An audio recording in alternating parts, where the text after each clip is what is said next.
Natulog kami buong araw, ma'am. That's nice to hear. Okay, sir. Unang-una, how are you po? Talagang ang daming gusto magtanong, kumusta po si President Duterte?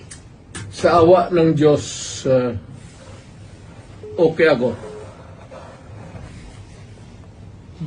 Wala nga. Okay, sir. Hindi na po ako magpapaligoy-ligoy pa, sir. Nitong weekend, lalo na kahapon, ang dami hong nagulantang at nagpanik dahil dun sa balita.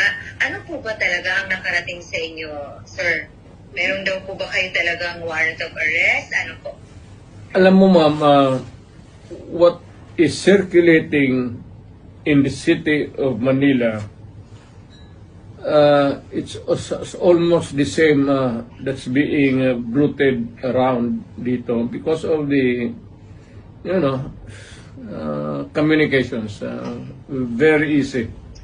As a matter of fact, it's almost instant. Ilang segundo lang. So, ang masasabi ko, ma'am, is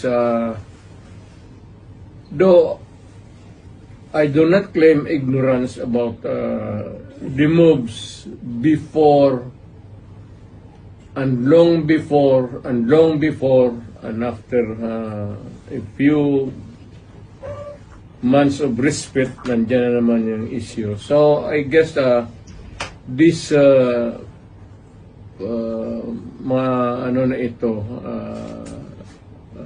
issues, I would call them, would hound me until the dying days of my life.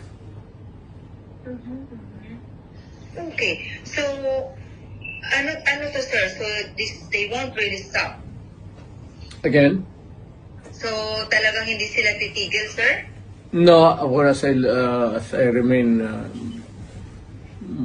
mainly if I remain to be a politician all the year round. But it might simmer a little bit down the line.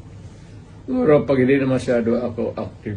But for as long as I am there in the political arena of the Republic of the Philippines, I would be a constant, not really issue, but a good copy for whatever I say or whatever I do, and what happened yesterday and what will happen tomorrow. Alright. Ganon, okay? Sir, okay. Sir, does this bother you, sir? Itong mga naglutangang information na meron ng warrant sa inyo? Warrant of arrest? Alam mo, ma'am,